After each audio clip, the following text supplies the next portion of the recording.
창세기 11장 7절에서 9절의 말씀입니다. 창세기 11장 7절, 8절, 9절 석절 말씀 함께 보시겠습니다. 창세기 11장 7절, 8절, 9절 석절 말씀입니다.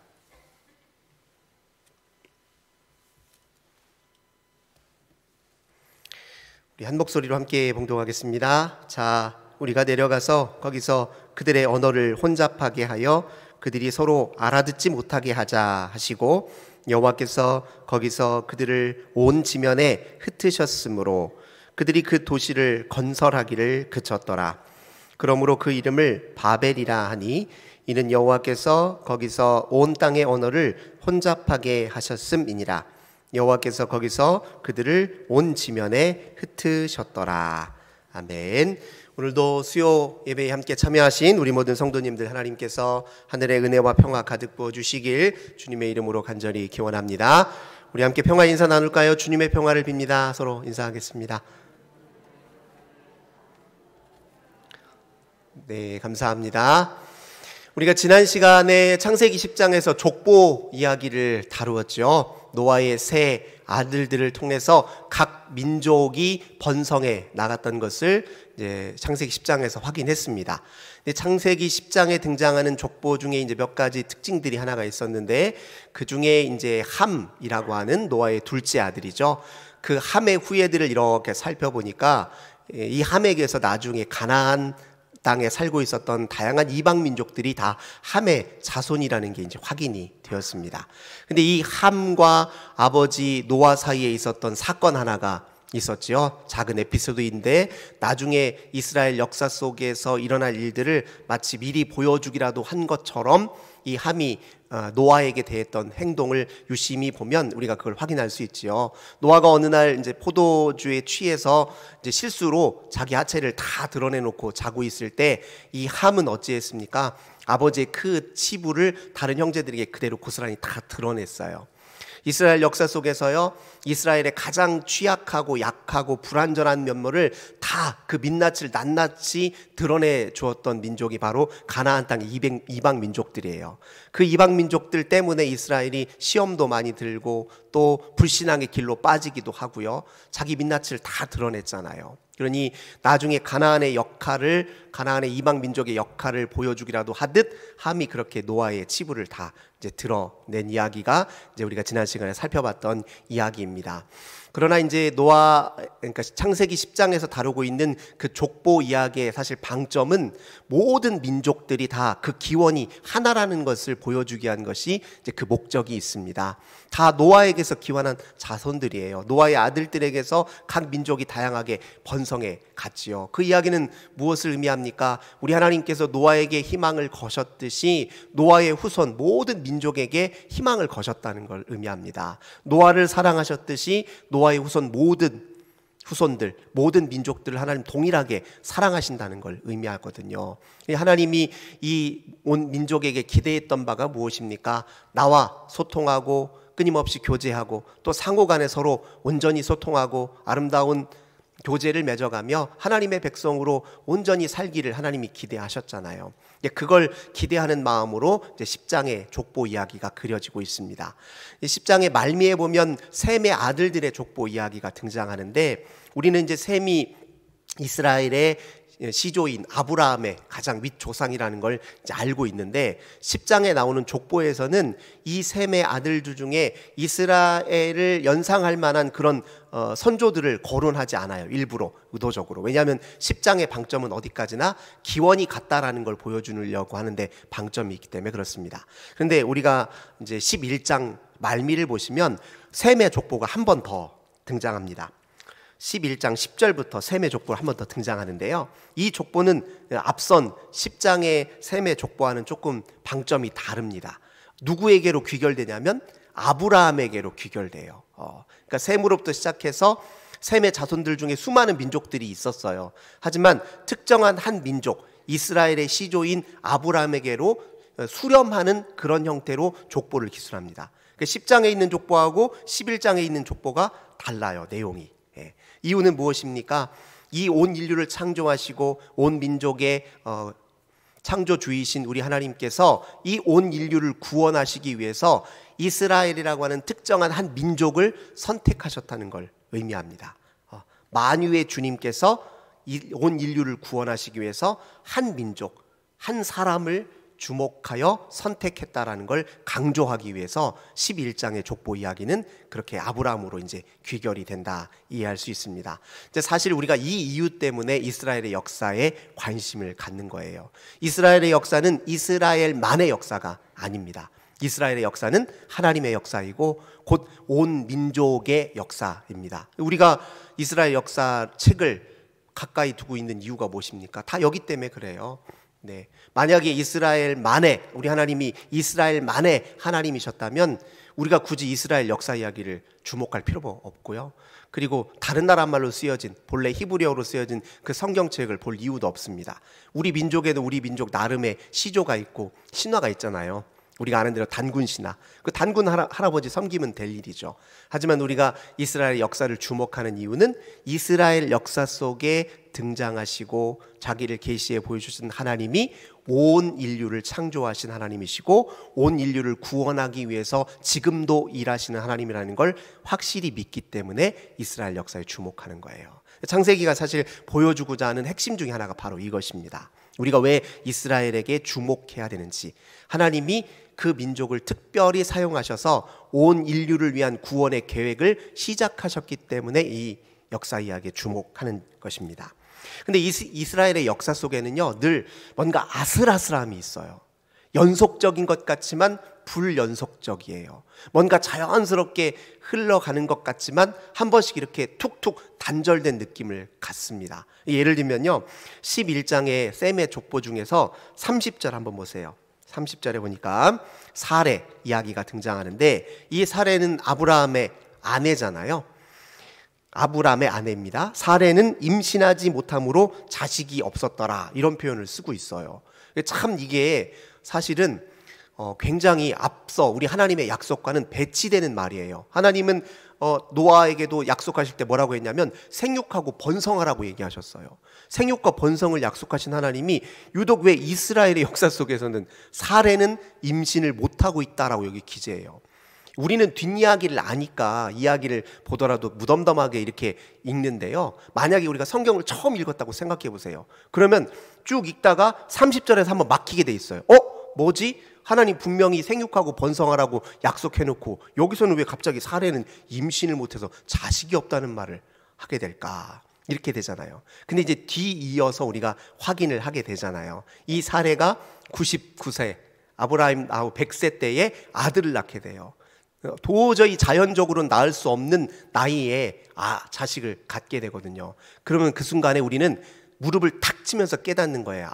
이게 생육과 번성이라는 게 무슨 건전지 넣어서 시계가 자동적으로 그냥 건전지 넣으면 알아서 자동적으로 흘러가듯이 그냥 두면 자연적으로 생육하고 번성하는 게 아니라 모든 생육과 번성의 이면에 하나님의 은총이 작용하고 있구나. 하나님이 개입하지 않으면 이거 불가능한 일이구나. 이걸 무릎을 친다고요. 그러니까 그걸 보여주기 위해서 이스라엘 역사는 뭔가 자연스럽게 흘러가는 게 아니라 한 번씩 탁탁 벽에 가로막혀요. 이상하게 하나님이 뒤틀어 보시고, 그리고 하나님이 은혜로 개입하셔서 그 역사를 다시 이어가십니다. 그게 이제 계속 반복돼요.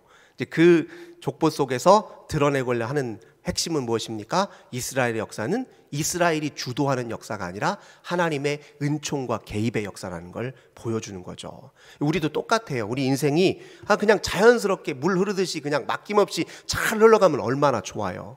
기대하는 대로, 뜻하는 대로, 계약하는 대로 인생이 술술 잘 풀리면 좋은데 한 번씩 이렇게 툭툭 막힐 때가 있어요.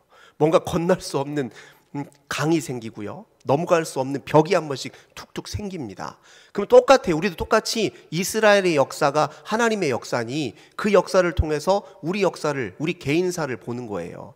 그러면 틀림없이 우리가 하나님의 은총을 더 깊이 경험할 기회구나, 이렇게 우리가 받아들여야 된다는 걸 의미합니다. 한 번씩 단절이 생기고 한 번씩 벽에 막히면 이거 하나님의 은총이 필요한 때구나, 이렇게 받아들이면 우리가 이스라엘 역사를 제대로 읽은 것이고 받아들인 것이다. 이렇게 이해할 수 있겠습니다.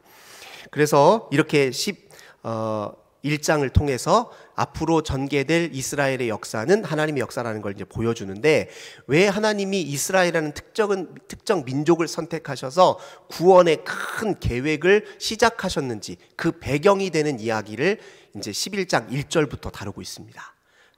11장 1절부터 우리가 잘 아시는 대로 바벨탑 사건 이야기예요. 바벨 사건이에요. 이 이야기가 결국 이제 하나님이 왜 이스라엘을 통해서 새로운 구원의 계획을 수립하실 수밖에 없었는지, 이제 그 이야기의 배경이 되는 이야기라고 할 수 있습니다. 이제 10장에서 이야기한 대로 모든 민족이 기원이 하나고 하나님은 하나님과 소통하기를 원했는데요. 그런데 인간은 하나님과의 소통을 스스로 이제 끊고 단절하고 자기들끼리 사는데 힘쓰는 일이 또 반복된 거예요. 우리 노아 홍수 이전에도 그런 일 때문에 하나님이 얼마나 슬퍼하시고 가슴 아파하셨습니까? 그런데 이게 인간은 또 근본적으로 하나님이 되고자 하는 그런 죄의 씨앗이 있어서 그런지 또 하나님과 소통하기를 기대하고 있는데 인간은 또 자기끼리 살려고 하는 것을 좀 확인하게 됩니다. 근데 가만히 보니까요, 하나님은 그래서 인간들을 이렇게 지어서 이 땅에 지으실 때 처음에 뭘 기대하셨냐면 하나님과 잘 소통하기를 기대하셨는데, 이 소통이라는 것은 똘똘 뭉쳐서 지네끼리 살라는 의미는 결코 아닙니다. 하나님 없이 자기들끼리 똘똘 뭉쳐서 살라는 건 아니거든요. 근데 처음 이게 11장에서 그려진 사람의 모습을 보니까요, 자기끼리만 똘똘 뭉쳐서 살아요. 하나님 없이 그렇게 살라고 합니다. 그래서 4절에 보니까 재밌는 말이 있어요.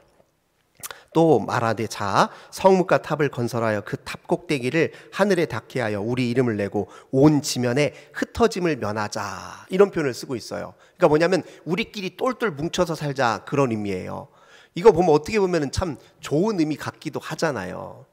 아니 똘똘 뭉쳐서 우리끼리 잘 살자는데 뭐가 문제일까, 이럴 수 있지만 이거 하나님이 기뻐하시는 방식은 아니었습니다. 우리가 똘똘 뭉친다고요, 다 좋은 일만 하는 건 아니잖아요. 사람이 똘똘 뭉칠 때 악으로, 나쁜 의도로, 나쁜 계획을 가지고 똘똘 뭉칠 수도 있습니다. 생명을 파괴하는 일을 위해서 똘똘 뭉치기도 해요. 지금 이 바벨탑을 쌓았던 사람들은 어떤 마음으로 똘똘 뭉쳤어요? 하나님의 하늘에까지 스스로 힘을 기르고 스스로 자기 자신이 주인 되어서 우리가 우리 자신을 지키고 우리가 무한 만물의 주인이 되자 하는 그런 요량으로 바벨탑을 쌓고 있었잖아요. 그래서 하늘에 닿다, 이런 표현을 쓰고 있잖아요. 하늘까지 높이 올리려고. 그러니까 지금 하나님 없이 스스로 하나님이 되려라는 마음으로 욕망이 주도하는 삶을 살기 위해서 자기들끼리 똘똘 뭉친 겁니다. 뭉친다고 다 좋은 건 아니에요. 성경에서 말하는 하나됨이라는 것, 진정한 소통이라는 것은요, 그렇게 하나님 없는 똘똘 뭉침과는 전혀 차원이 다르죠. 어떤 의미에서 보면 오히려 하나님은요, 다양성을 허용하시고 더 원하십니다. 하나님 생각해 보세요. 하나님은 뭘 원하셨냐면, 여기 뒤에 보면 우리가 읽었던 본문의 9절 보니까 하나님이 민족들을 다 흩으셨다, 이런 표현이 등장하잖아요. 하나님은 다양성을 허용하시는 분이에요. 온 민족이 각기 지구상의 전 지역으로 다 확산되어서 다 어느 지역에든 하나님과 소통하는 하나님의 백성이 전 지구를 다 덮기를 원하셨거든요.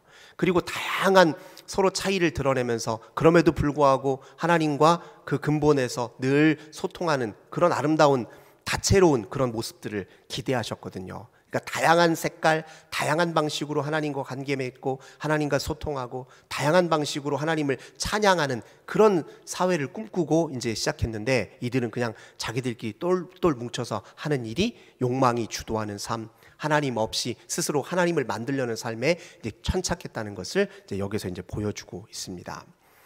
인류 역사를 이렇게 돌이켜 보면요, 잘못된 방식으로 똘똘 뭉쳐서 살았던 사람들이 굉장히 많고 그랬던 시기가 있습니다.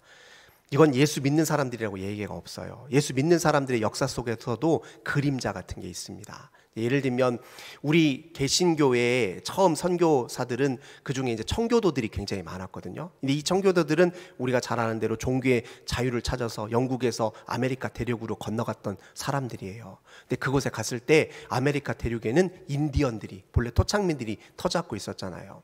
이 청교도들이 가서요, 인디언들에게 행했던 그 학살, 자행, 폭력, 정말 엄청난 거거든요. 우리는 보기 싫어서 슬쩍 감춰놓고 싶지만요, 그게 그림자입니다. 믿음의 이름, 그러니까 주님의 이름으로 사실은 폭력을 저질렀어요. 만약에 예수님께서 보여주셨던 그 본래 비폭력 정신에 보다 철저하고 거기에 겸손하게 주님 말씀에 귀를 기울였다면 아마 그런 폭력은 버리지 않았을 거예요. 만약에 폭력으로 이방 민족이나 또는 다른 종교를 믿는 사람들을 제압할 것 같으면요, 이미 예수님이 2000년 전에 오셨을 때 그렇게 하셨죠. 단번에 제압하셨으면 그만이에요. 하나님을 거스리는 사람들 한 번에 다 심판해서 다 멸하시고, 그리고 예수 안 믿는 사람, 거절하는 사람들 다 단번에 심판하면 그만이거든요. 근데 하나님, 예수님 그렇게 하지 않으셨습니다. 애초에 예수님의 방식은 비폭력 그리고 사랑의 방식이에요.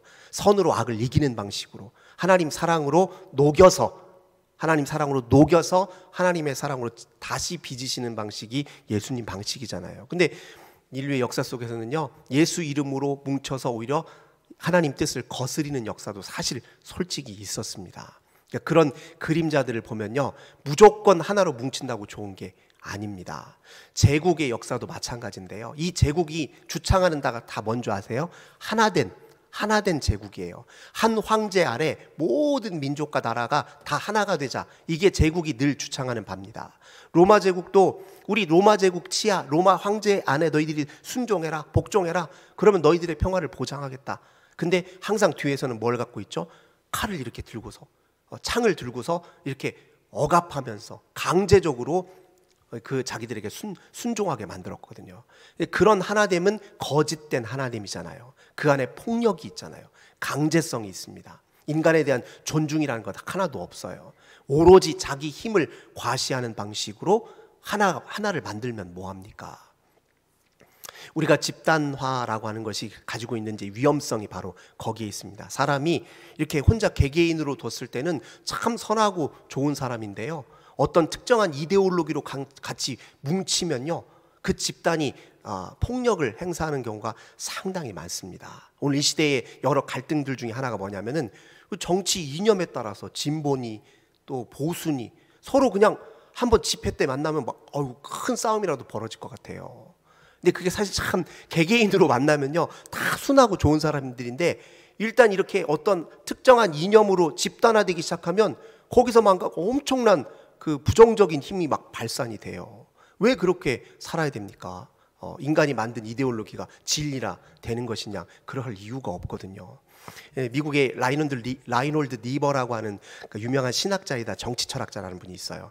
미국에서 아주 유명하신 분인데, 이분이 도덕적 인간과 비도덕적 사회라는 책을 썼습니다. 거기서 하는 얘기가 그거예요. 어떻게 개인으로 볼 때는 참 흠도 없고 참 성숙한 사람 같은데 어떻게 저런 사람들이 모여서 집단을 형성했을 때 그 집단이 보이는 저 폭력적 양상은 무엇일까? 이런 것들을 연구했던 사람이 있습니다. 이게 집단화된다는 게 무조건 좋은 게 아니에요. 진짜 제대로 하나가 되려면 하나님의 방식으로 하나가 돼야 됩니다. 하나님으로 방식으로 하나가 된다는 게 무엇인지 이제 우리가 살펴볼 텐데, 하나님께서 지금 자기들끼리 똘쫑 뭉쳐서 하나님을 거스리는 방향으로 삶을 사니까 이 사람들을 어떻게 이제 이걸 제어하셨냐면 하나였던 언어를 흐트러버리는 방식으로 이제 제어를 하십니다. 아주 간단했죠. 서로 못 알아듣게 만드니까 같이 협력해서 무슨 일을 할 수가 없게 된 거예요. 하나님이 그렇게 해서 이제 막으신 거였거든요. 근데 이 언어라고 하는 것이 굉장히 중요하다는 걸 이미 잘 알고 있지 않습니까? 언어는 우리 삶의 모든 영역에 다 미치고 있어요. 언어는 심지어 인식도 언어를 통해서 하는 겁니다. 우리가 여기 앞에 있는 예를 들면 의자를 본다? 의자를 의자로 인식하게 하는 건 언어의 힘이에요. 저건 그냥 나무가 아니라 전 사람이 앉아 있을 수 있는 것이다, 이렇게 개념화시키고 명명하는 게 다 언어로 하는 일이에요. 인식도 언어를 통해서 하는 겁니다. 생각도 다 언어를 통해서 해요. 사람과의 소통도 언어로 하는 거고요. 심지어 하나님과 우리 사이의 관계에 있어서도 언어가 얼마나 중요한데요. 성경 다 언어로 쓰여 있잖아요. 기도하실 때 언어로 시작하시잖아요. 일단은 그러니까 언어라고 하는 건 그만큼 전방위적으로 삶에 미치죠. 그래서 언어의 영향력을 아주 단명하게 이렇게 표현한 학자가 있는데요, 그 하이데거라는 철학자는 언어는 존재의 집이다, 이렇게 표현했어요. 이 말이 딱 맞는 것 같아요. 우리는 언어 세계 속에 살고 있는 거예요. 그만큼 언어가 중요한데, 중요하다는 말은 다른 말로 하자면 언어를 사용할 때 우리가 더 신중하고 주의해야 된다는 걸 의미합니다. 언어의 방향, 언어를 사용하는 태도를 어떻게 하느냐에 따라서 우리에게 생명의 풍요가 일어날 수도 있고 죽음의 그림자가 드리워질 수도 있는 겁니다. 그래서 성경에 보면 말에 대한 그런 권면의 말씀이 그렇게 많은 거예요.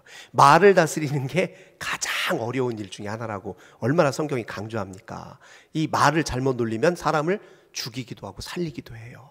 말의 힘은 진짜 큽니다. 제가 성도님들한테 잠깐 일어서 보시겠어요?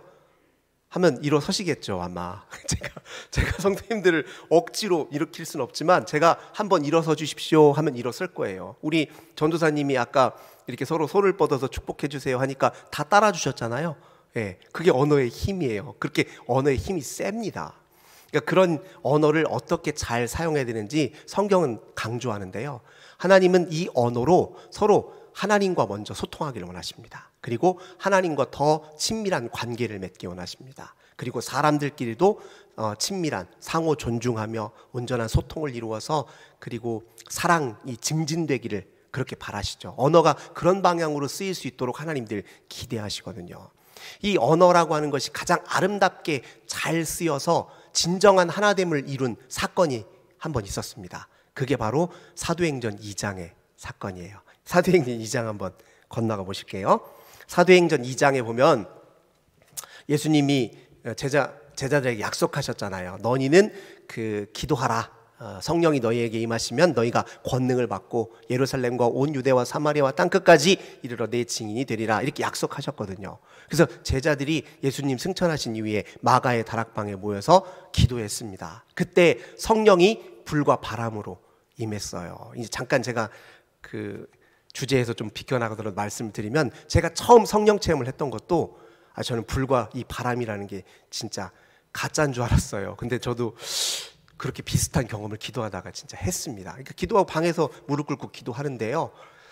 진짜 갑자기 귓전에서 방에서 문 닫고 기도하고 창문 닫고 기도하는데 귓전에서 바람 소리가 엄청 나면서 갑자기 몸이 삽시간에 뜨거워지는 경험을 한 적이 있거든요.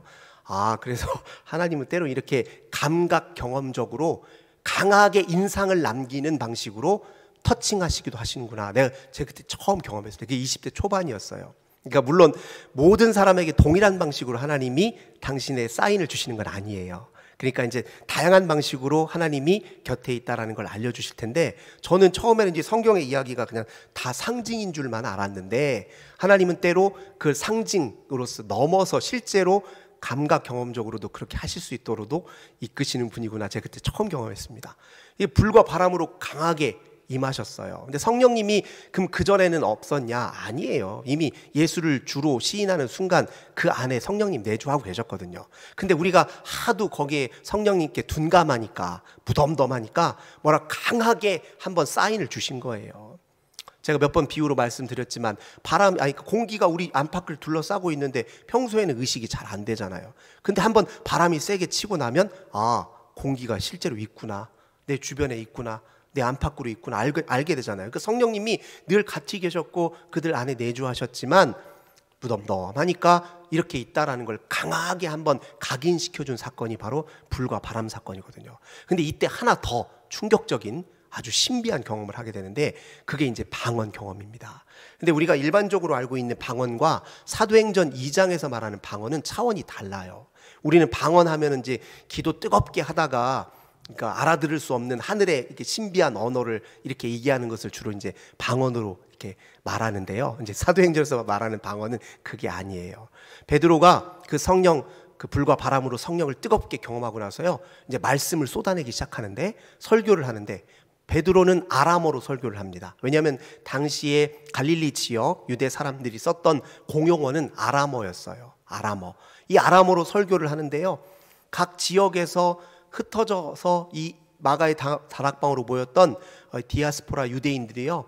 다 자기 나라 말로 알아듣게 된 거예요. 무슨 말이냐면 2장에 한번 보시면요. 9절, 10절, 11절 보면은 마가의 다락방에 모여있던 사람들이 이렇게 다양한 지역에서 왔던 사람이에요. 바데인, 메데인, 엘라민, 메소포타미아, 유대, 갑바도기아, 본도, 그죠? 부르기아, 밤빌리아, 애굽, 구레네 이런 지역에서 왔어요. 이게 다 그 외국 사람을 뜻하는 게 아니라 당시에 우리가 잘 아시는 대로 바벨론에 이스라엘이 멸망당했을 때 그 유대인들이 각 나라로 다 흩어져서 유대 공동체를 건설하고 살았어요. 그걸 디아스포라 유대 공동체라고 합니다. 이 디아스포라 유대 공동체, 지금으로 말하자면 중국 사람들이 어느 나라를 가든 다 화교 그룹을 형성하잖아요. 똑같아요. 그러니까 이 사람들도 자기들끼리 공동체를 이루어서 어느 나라든 살았어요. 하지만 그 나라에 살려고 하니 어려서부터 그 나라의 언어가 더 익숙합니다. 그러니까 바데에 살았던 유대인들은요, 바데 말이 더 익숙해요. 메대에 살았던 사람 당연히 메대의 말이 더 익숙해요. 그게 모국어에 가깝습니다. 그래서 이제 본래 언어였던, 자기 조상의 언어였던 히브리어, 아람어, 이건 오히려 더 잘 모르거든요. 근데 마가의 다락방에 이런 각국의 디아스포라 유대인들이 모여 있어요. 근데 베드로가 아람어로 설교를 하는데요, 아니 페르시아 언어로 들리는 거예요. 제가 한국말로 설교하고 있는데 미국에서 온 사람이 영어로 그게 들리는 거예요. 이게 사도행전 2장에서 일어났던 사건입니다. 왜 이렇게 아람어의 소리가 아람어로 이야기했는데 자기 언어로 들렸을까요? 베드로가 지금 선포했던 말은 사람의 말입니까? 하나님의 말입니까? 하나님의 말씀이었기 때문에 그래요. 하나님의 말씀이 들어가는 곳이, 하나님의 말씀이 역사하는 곳에 진정한 소통이 있다는 걸 상징적으로 보여주는 겁니다. 이 바벨탑 사건에서는 인간의 언어가 오히려 똘똘 뭉치자 했지만 그건 하나님과 불통의 언어였어요. 자기들끼리 소통하자고 똘똘 뭉쳤지만 하나님께는 불통의 언어였습니다. 그렇죠. 그래서 언어를 흩어버리셨어요. 근데 그 흩어진 은혜가 그 언어의 차이를 뛰어넘고 장벽을 뛰어넘어서 진정한 소통과 하나됨을 이루는 사건이 사도행전이 성령 임재 사건 속에서 있었던 것입니다. 하나님의 말씀에 선포되고 그 말씀에 귀를 기울여 들으려 하니까 어떻게 됩니까? 언어의 장벽이 다 무너지고 진정한 소통이 이루어진 겁니다. 욕심으로 하나 되면 뭐하냐고요. 악한 계획으로, 악한 마음으로 하나 되면 뭐하냐고요. 힘과 권력을 의지하는 마음으로 하나 되면 뭐합니까? 그렇죠? 자기 욕망 채우려는 욕심으로 하나 되면 뭐하냐고요. 더 많이 버는 데만 관심 둔 채로 하나 되면 뭐하냐고요.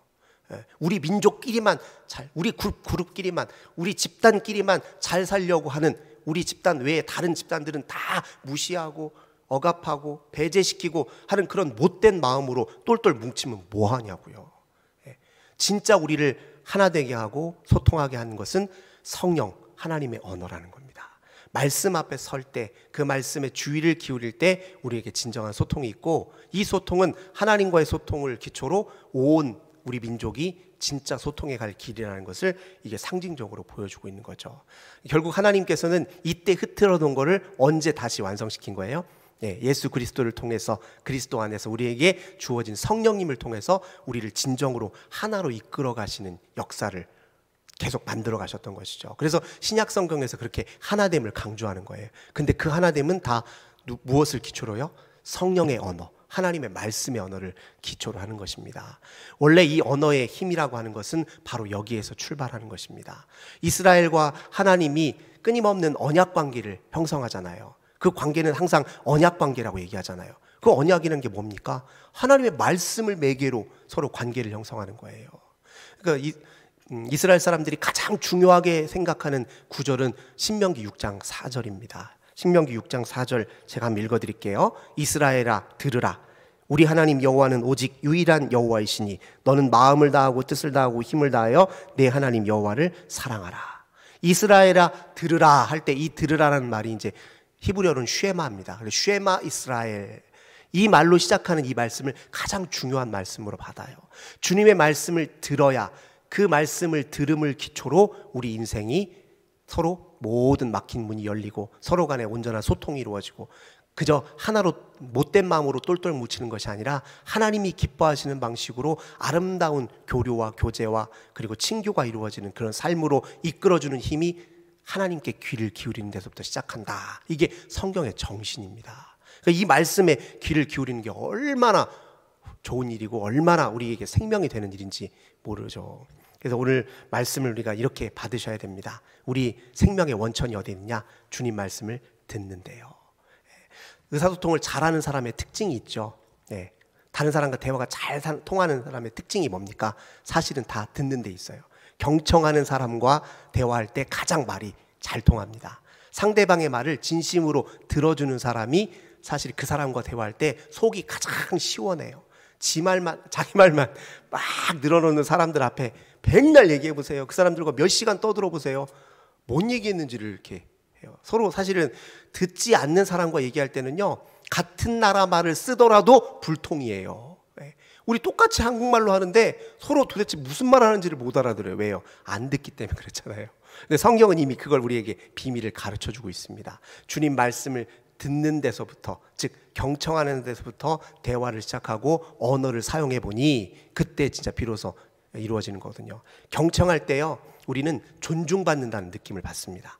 누군가 내가 얘기를 하면 잘 들어준다고 생각해 보세요. 그러면은 이 사람이 날 존중하네, 이런 느낌을 갖거든요. 그리고 잘 들으려면요, 제가 몇 번 말씀드렸죠. 말의 겉뜻 말고 그 말을 하고 있는 그 마음의 감정과 바람과 아픔, 이걸 같이 헤아려 줄 때 이걸 제대로 듣는 겁니다.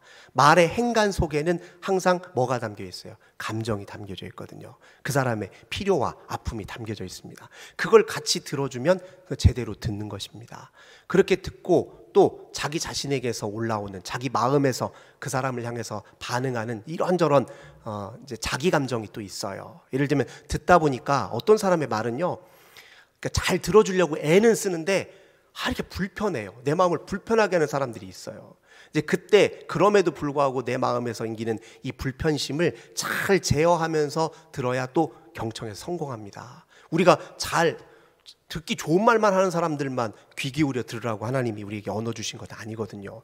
듣기 좋은 사람 말만 들을 것 같으면 무슨 노력이 필요합니까? 소통의 노력 필요 없어요. 근데 우리가 경청한다는 말은요, 때로 듣기 싫은 소리도, 거기에서 나타난 나의 부정적인 반응도 잘 절제하고 제어하면서 듣는다는 걸 의미합니다. 경청은 세 가지예요. 첫째, 말뜻을 잘 들어야 돼요. 잘 들어야 돼. 그리고 말뜻과 그 언어의 행간 사이, 말뜻 이면에 있는 그 사람의 감정, 아픔, 필요, 이것도 알아채주는 겁니다. 그리고 그 사람이 나한테 불러일으켜준 내 마음속에 이렇게 부정적인 감정도 알아차리면서 잘 조절할 때 그게 진짜 경청이 됩니다. 그런 경청으로 서로를 대하잖아요.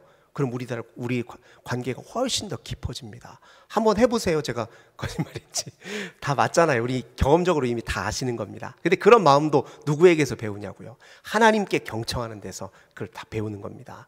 그래서 잠언에도 보면은 여호와를 아는 것이, 여호와를 경외하는 것이 지식의 근본이다, 이런 표현을 쓰고 있잖아요.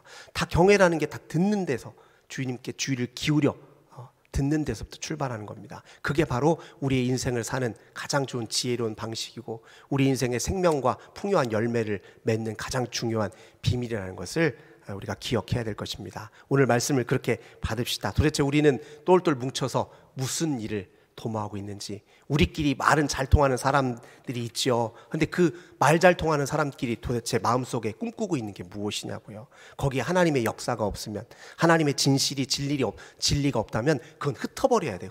흩트는 게 나아요. 내가 자주 찾아가는 사람들의 그룹이 있잖아요. 모임이 있잖아요. 그게 개 모임이 됐든 뭐 사회 모임이 됐든 거기에서 만나는 사람들 속에서 도모하고 이루는 일이 뭐냐고요. 그게 하나님 영광 가리는 일이면 차라리 그 그룹 흩어버리는 게 낫지 않습니까? 어떤 그룹으로 우리가 하나가 되겠냐고요. 당연히 믿음의 고백, 주님의 진리에 눈을 뜬 사람끼리 서로 잘 소통하고 서로 잘 하나가 되는 것이 하나님의 역사를 이루는데 더 중요한 비밀 아닙니까? 그래서 우리가 믿는 이들끼리 하나 되는 일이 굉장히 중요합니다. 믿는 사람들끼리 주님 말씀을 겸손하게 듣고 그 말씀의 기초 위에서 함께 하나님의 영광을 위해서 우리가 할 수 있는 일들을 잘 도모하고 계획하고 함께 협력해 보세요. 그 얼마나 행복한 일입니까? 그러니까 무슨 일을 하든 그렇게 말 잘 통하고 진리로 하나가 된 사람들끼리, 성령으로 하나 된 사람끼리 무슨 일을 하든 그 일 자체가 즐겁고 행복고 기쁨이 되는 것입니다. 우리 그런 역사를 올 한 해에 함께 만들어 가시길 주님의 이름으로 간절히 기원합니다. 참 좋으신 주님 감사드립니다. 바벨탑, 자기들끼리 똘똘 뭉쳐서 하나님 없이 그저 욕망이 주도하는 문명을 건설하는 데만 힘썼던 그들을 하나님 불쌍히 여기셔서 그들을 그대로 내버려 두지 않고 진정한 소통의 의미를 가르쳐 주시려고 언어를 흩으셨습니다. 우리 하나님, 그러나 진정한 소통은 성령의 언어, 주님의 말씀과 진리에 귀를 기울여 그 말씀의 기초 위에 서 있을 때, 단단히 그 위에 서 있을 때 참으로 우리가 온전한 소통과 하나됨이 가능하다는 것을 다시 한번 마음속에 새깁니다. 오늘 우리는 즐겨 찾는 사람들, 우리가 마음이 통한다라고 말하는 그 사람들과 똘똘 뭉쳐서 우리가 도모하는 일이 무엇입니까? 과연 그것이 하나님의 뜻에 합당한 것인지 아닌지 잘 되돌아보게 하여 주옵소서. 오직 우리는 주님의 진리의 말씀에 먼저 깨어서 그 말씀으로 하나가 되고 그 말씀으로 하나님을 기쁘시게 하는 일을 함께 해나가는 저희들 다 되게 하옵소서. 주 예수님의 이름으로 간절히 기도하옵나이다. 아멘.